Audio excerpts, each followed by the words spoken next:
Mon podcast IMO.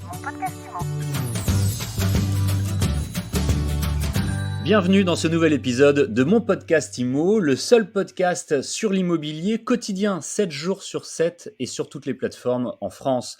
Aujourd'hui, nous sommes avec Jean-Baptiste Duège. Bonjour Jean-Baptiste. Bonjour, enchanté. Jean-Baptiste, vous êtes le fondateur de Icar Home. Alors avec vous, nous allons parler de location saisonnière et puis surtout de comment les gérer, comment bien les gérer sans trop s'enquiquiner, comme disait ma grand-mère. On est à la fin de l'été. Ça a bien marché les locations saisonnières cette année en France. Alors cette année particulièrement, on a eu une recrudescence des demandes de location. Les Français n'ont pas pu partir à l'étranger, se sont reportés sur les locations en France. On a eu une augmentation significative depuis le mois de mai. Depuis le mois de mai, en fait, on a une activité identique à juillet, pratiquement. Et on peut imaginer que ça va se prolonger un petit peu avec toutes celles et ceux qui partent hors vacances scolaires, avec l'été indien qui arrive aussi. Pour septembre, ça risque d'être un petit peu différent parce que les annonces gouvernementales sont en train au compte-gouttes de changer. Et il y a encore une petite inquiétude au niveau d'un reconfinement partiel possible. Donc du coup, ce qui est en train de se passer, c'est que contrairement à juillet-août, où on avait des locations qui étaient programmées de longue date, on se retrouve avec des locations de dernière minute. Mais par contre, depuis une petite semaine, on a beaucoup de demandes. Alors si vous êtes avec nous aujourd'hui, Jean-Baptiste Duège, je l'ai dit, vous êtes le fondateur de Icar Home. Icar Home, c'est une application faite pour les propriétaires de location saisonnière. Est-ce que je peux dire que c'est une forme de conciergerie, mais virtuelle ? Alors, ça reprend le principe partiellement d'une conciergerie. Ça ne remplace pas les conciergeries. Par contre, ça remplace toute la logistique qui fait partie des conciergeries. La conciergerie, à la différence d'Icar, va aussi prendre en compte la location elle-même de l'appartement, alors qu'Icar vient en complément. Je m'exprime un petit peu différemment. Aujourd'hui, une conciergerie va demander au propriétaire de prendre en charge la location de son logement un petit peu comme une agence immobilière, alors que Icar ne s'occupe absolument pas de la location elle-même. C'est une plateforme. En revanche, après, la plateforme permet de gérer effectivement tout le reste, trouver des prestataires pour l'accueil des clients, pour le ménage, gérer effectivement les draps, les départs, les arrivées, etc. Les offres de la prestation Icar, ça commence avec les entrées, les sorties, enfin les arrivées et les départs.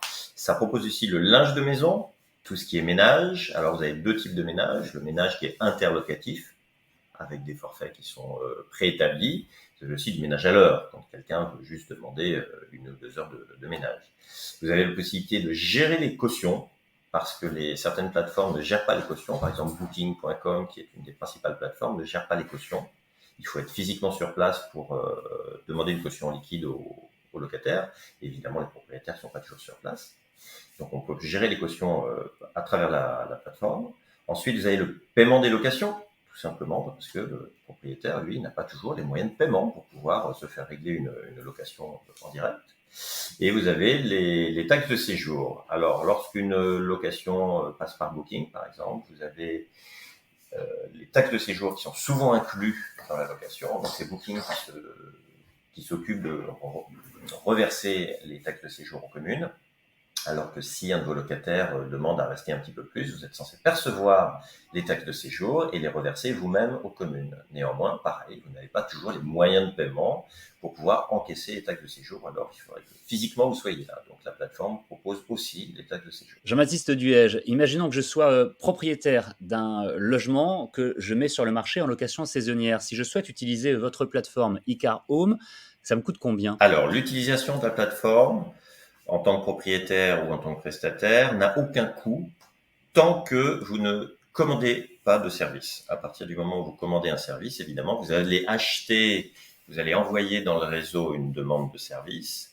Au moment où vous passez votre commande, le tarif est affiché. Alors, ça vous coûte combien ? Ça va dépendre de l'appartement, ça va dépendre du service que vous allez demander, mais je vais vous donner un exemple. Par exemple, ça va vous coûter 35 € pour un ménage interlocation pour un petit appartement de 30 mètres carrés, par exemple. À partir de là, cette demande, votre demande est envoyée dans le réseau complet Icar Home. Un des prestataires ou plusieurs prestataires acceptent la prestation. Le premier qui accepte valide la prestation. À partir de là, vous savez que vous avez un prestataire qui va le réaliser au moment où vous l'avez demandé, à la date où vous l'avez demandé, et qui va vous envoyer des photos. Merci de nous avoir fait découvrir donc votre plateforme Icar Home, très utile pour les propriétaires de location saisonnière. Jean-Baptiste Duège, je rappelle donc que vous êtes le fondateur, le créateur de cette plateforme Icar Home. Avec plaisir, merci beaucoup. Bonne journée à vous. Et rendez-vous demain pour une nouvelle interview, un nouvel épisode de mon podcast IMO que vous retrouvez sur Deezer, Spotify, Apple Podcast, Google Podcast et sur toutes vos plateformes de podcast pour faire simple. C'est gratuit et c'est aussi évidemment sur mysweetimo.com. Mon podcast IMO.